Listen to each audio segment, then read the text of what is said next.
Hi, my name is Luke Lim and I'm here with Matt Lloyd. He's the CEO of More. I've managed to get a very special interview on behalf of you at his home here. And now Matt, the first question I have for you is, why do you think people are really struggling online in internet marketing? Sure, so why are people struggling online in marketing? Well, that's probably the most common question I get. A lot of people do struggle. It's no secret that maybe 97% of people who try and make money online never really make a lot at all.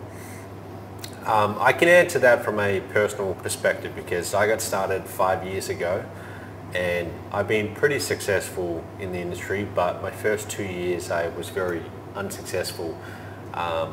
Those first 2 years I wasn't really making any money whatsoever.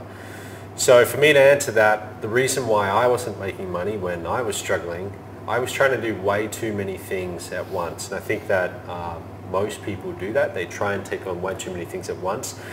They're getting 20 different emails a day from 20 different gurus telling them to go in 20 different directions, and they sit down at their computer and they're just paralyzed by too many choices. They don't know which direction to go in. So they start going down one direction and then they switch to another direction, and they never give any one thing a long enough time to actually have a chance of working. So I think they're trying too many different things. They're trying to master too many skills at one time. Okay, so they might be learning how to build websites one day, and then the next day they're trying to learn how to do video marketing, and then the next day they're trying to learn how to do blogging. They're trying to learn how to do too many things at once. And what they need to do to get out of that, to just snap out of that, is they need to just simplify things. Okay, they need to find a good, high converting offer to promote. And then all they need to do is generate traffic to that offer. And I know that sounds misleadingly simple, but that's the truth. That's all they need to do. So you find a high converting offer, and there's a number of places where you can find those. Okay, and then you start generating traffic. Now what you don't do is you don't try and learn 10 or 20 different traffic methods at one time, because it's way too many choices for one person. You focus on one traffic method, and your goal should be just to start generating consistent traffic each day from that method. I wouldn't try and learn traffic method number 2 until I was consistently making sales from traffic method number 1. So if that's going to be, it could be Facebook pay-per-click, then you go and spend the amount of time required learning how to do that. You might get a few courses on it, okay? Learn from someone who's actually doing it. But for every hour you spend learning, then you spend maybe 5 hours actually implementing. And when you consistently are getting sales from that one channel of traffic, then you go to the next. Now, only after you are generating consistent income do you think about creating your own products, your own sales funnels, and going down that path, because that's a whole other conversation to learn all of that. So to sum things up, I would recommend they simplify things and focus on the actions that actually bring in the money, and that's going to be getting good at one traffic method. So if you just have 1 hour per day to build your online business, how would you spend that 1 hour to really maximize the results? Right. Okay. So that's a tough question. If I had 1 hour a day, exactly what would I do? So currently I spend a lot more than an hour a day running my business. So if I was forced to reduce it down to just 1 hour per day, first of all, every activity that I was doing would have to be a highly leveraged activity. You couldn't be getting bogged down doing admin tasks like checking emails and those kind of things, because if you only have an hour, you've got to make sure that that hour is spent on activities that are bringing in money, okay, moving the business forward, bringing in new revenue. So let's say that you are doing affiliate marketing, and assuming you've got a good offer that you're promoting, then in that hour, all you want to be doing is generating traffic, okay? And it would have to be paid traffic. You couldn't be doing the free traffic methods like video marketing and SEO and those kind of things, because you're probably not going to have enough time to get results if you only have an hour a day. So what I would do is I would simply do paid traffic I would pick maybe pay per click or something like that, and I would start driving traffic to my offer. That would be the first thing I would do when I sit down. I might spend 20 minutes coming up with new ads and actually going and placing those ads, and then I might spend 20 minutes actually looking at my results from the previous days, the previous weeks, and optimizing those results, seeing what works, what doesn't. And then I would also spend maybe another 20 minutes outsourcing, because I only have an hour a day, so I need to be spending more time on the business. And if I can't do that, then I have to find other people and leverage their time. So I might get a virtual assistant, and I might have them actually go and manually submit the ads. So I would still write the ads because that's a highly leveraged activity, but they would actually go and do the time-consuming submitting, because that's a $2 per hour activity. Writing the ad, that's the much more valuable activity. So that's what I would do: paid traffic, write ads. I would tweak my campaigns, and I would outsource pretty quickly. Yeah. So for the third question, now there are probably 1 billion offers that anyone can promote. So as an affiliate marketer, what are you really looking for when you want to choose a winning offer to promote? What are the criteria that you specifically look for? Yeah, well, you're right. There are a lot of different offers you can promote. To be an affiliate marketer, you've got a lot of choice. Personally, I want to promote something, number one, that I feel good about. Okay, if I feel good about the product and I know it's valuable, and I know that if I promote this product to customers and they buy it, they're going to have a good experience and get value from it, that's the number one thing. If it's not a good product and it's leaving a lot of people unhappy, then it's not going to be around for a very long time. Okay, so that's the very first thing. After I've got that, I'm going to look at the numbers, and I'm going to look at, mainly you're going to judge, you're going to evaluate different offers on what we call earnings per click, right? So every single website or selling system, sales funnel, can be reduced down to a number called earnings per click. What we do is we take the revenue of that site in a period, let's say it's 24 hours, and then we divide that revenue by how many visitors actually went to that website. So if we made $100 in the last 24 hours and we had 100 visitors to the website, or 100 people clicking our ads, then we know that gross revenue, $100 divided by 100 visitors, is $1 per visitor, or $1 per click. On average, every click we got to the website was worth $1 to our business. So you can compare lots and lots of different offers based on earnings per click. Now, that's how I would evaluate different offers and see which one's paying out better than others. Now, the problem is, coming up with that number, you do have to go and test. You've got to go and spend some money or time promoting that offer and seeing. And for people at home, that might sound a little bit complex and like it would take a long time. So to simplify things down a bit, just glancing at different offers, I would look at what are the size of the commissions. That's going to be a big one. I would look at, are other people making money with it? Are a lot of other people getting results? And if they are, you hear about it pretty quickly. You'll see a lot of different testimonials. And does it use multiple channels? Okay, so for example, not to promote my own offer here, but for Mobe, if we're talking about Mobe, if we have affiliates promoting Mobe, we're not just following up by email, webinars, direct mail, and so on. We're actually also doing the phone. And a lot of our revenue comes from phone sales.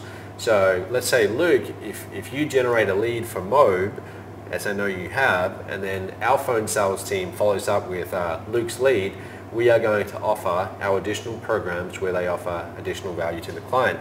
And if they buy, Luke gets commissions, 1K, 3K, 5K, even right up to $10,000 on a single sale. Okay, that's obviously a more expensive, more valuable program, but you can get up to $10,000. Now, that's a big part of that is the fact that we're willing to actually get on the phone, and we have someone very skilled on the phone. We actually have maybe 20 people on our phones calling back the affiliates' leads. So if I'm looking at different affiliate programs and I see that one is willing to do phone sales and sell more expensive programs that pay me, the affiliate, bigger commissions, that's definitely a big plus. So those would be the main things.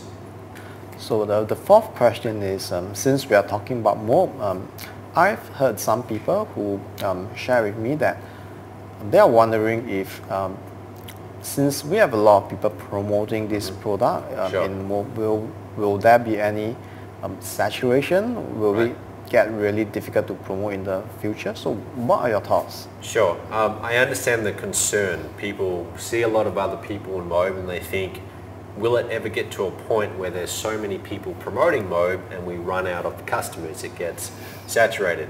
I'll tell you a quick story. So when I got started in this industry in late 2008, I joined another company before MOB was ever around, and that was the first question I had.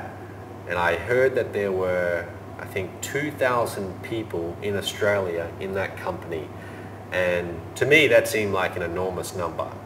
2,000, even though there were 20 million people in Australia, 2,000 seemed like a big number. And I thought, you know, have we actually ran out of people who are actually interested in this business to sell to?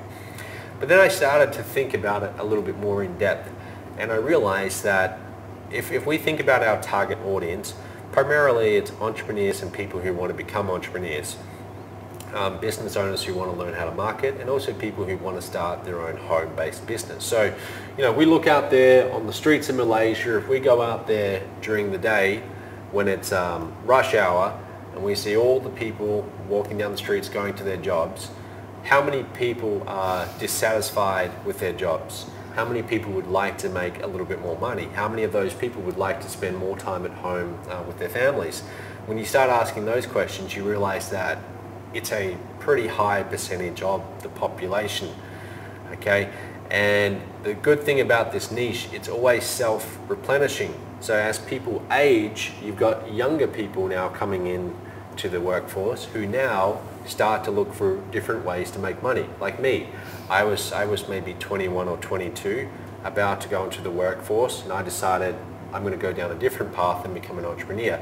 So the market is always replenishing. You're not going to run out of people to sell to.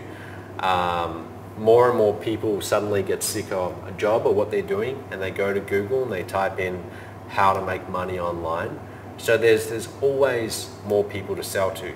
Then the other answer to that question is, I look at the size of MOB, and you know, we are doing well. We're doing very well. But if we compare the size of our affiliate base, how many members we have promoting MOB, and we compare that to the biggest direct sales companies in the world, you know, multi-billion-dollar direct sales companies that have been around since maybe 1965, so over 50 years.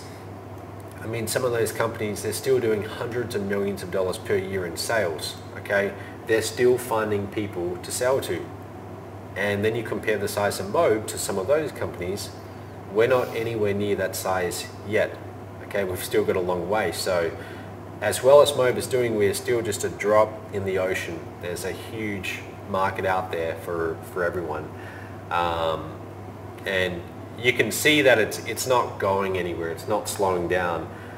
Every month we'll have new super affiliates come on board, or top MOB partners, like Bill and Michelle Pesco Solito. They came on board, they were new to MOB. Within maybe 2 months, they were in our top 10 earners in the company. Okay, so clearly there's still a lot more people to sell to. So the fifth question, if you were to lose everything you have, right, and you lose your money or your business, and the only thing left you have is the knowledge you have on marketing, what are you going to do specifically to make your first million? Right. As soon as possible? Okay, well that's a really good question. So I don't have my list. Yeah. None of that? No. Okay, so I just have my knowledge in my head and that's it. And nobody knows who you are. Okay. Yeah. All right. So I'd be starting from scratch. Yes. Just with experience. Yes. Okay. So if I had to start over again, what would I do? The first thing I would do is I would find a great company to promote. Okay. A good company that's going to pay me big commissions, they have high converting sales funnels in place. So when I do send traffic there, I'm going to get sales. Okay, so that's the first thing. I would select the vehicle, okay, the income, the business model, the vehicle. Second thing I would do is straight away I would start to build my own list. Okay, so I would put together a very simple lead capture page, leadpages.net, something like that. Put together a very quick lead capture page, start capturing email addresses and building my list. Okay, and then I would do paid traffic, because paid traffic, I know it's scalable, it's fast. I can go and place an ad today and be getting leads tomorrow, and I would start building that list as quickly as possible. I'd be emailing them every single day, providing useful content, but also selling in every single in every email. I wouldn't be afraid to make offers. Every single piece of content there would be an offer, and the offer would be to buy the product of the company that I'm promoting. I would use multiple channels, so I'd be doing email, but I'd also be getting them on webinars. I'd be getting them to give me their phone number after they're already on my list. So for example, I might send out an email and say, hey, look, if you want to talk to me, or if you want to get a free 10-minute strategy session, send me your number. So now I've got another communication channel with them, the phone. And I'd really start building that relationship, but always selling, okay? Doing it in subtle ways. I'd help them get the front end product of that company. It might be a low price product, $10, $20. Now they're a customer, they have a good experience. Then I would follow up and offer them the back end programs that have the bigger commissions and will give them more value. And that's what I would do. Okay, cool. Yep. All right, last one. Okay. So the last question, what is the most important advice that you give to someone who has been struggling for a long time, Yes. or just a beginner, to start getting results online? Okay, so especially someone who's been struggling for a long time, because that was me. You know, I spent 2 years struggling for a very long time. I would say that person needs to look at what are they doing on a day-to-day basis, because they're doing things, they're taking actions that are leading to that result, making no money. Chances are, you know, if they observe themselves like a third person would, they're going to find they're wasting time doing activities like Facebook, checking email too often, doing things that don't actually bring in the money, okay, not doing the important things. So they need to identify where they are spending their time, and then they need to shift their focus to activities that directly bring in revenue. They might be activities like going and doing a paid traffic ad, doing a webinar and actually selling on the webinar, picking up the phone and actually talking to a prospect who's on the fence, creating an irresistible bonus and sending an email out to your list and saying, look, if you buy in the next 24 hours, you'll get this bonus. Doing things like that directly bring in revenue, that's what they need to focus on, because when they get their first commission, their first sale, everything changes after that. Okay, now they know what actions they took to get the result, and it's just a matter of going back and repeating those actions more and more and more. The first sale is always the hardest sale, but once you make that first sale, everything gets easier after that. So my advice to wrap it up would be focus on activities that directly get your results or bring in the cash, the revenue. Okay, get your first sale and then go and repeat those actions again and again and again. Okay, I think that's the end of the interview. Yeah. Thanks, Luke. Appreciate it. Appreciate your time, and yeah, we'll talk soon. Yeah, you're more than welcome. So guys, if you're watching this and you're thinking about getting started in a business like Mob, can't recommend Luke highly enough. So I'm sure he'll put a link below this. Go ahead, click the link, get started, and work with Luke. We'll speak soon. Speak soon. Bye. Bye.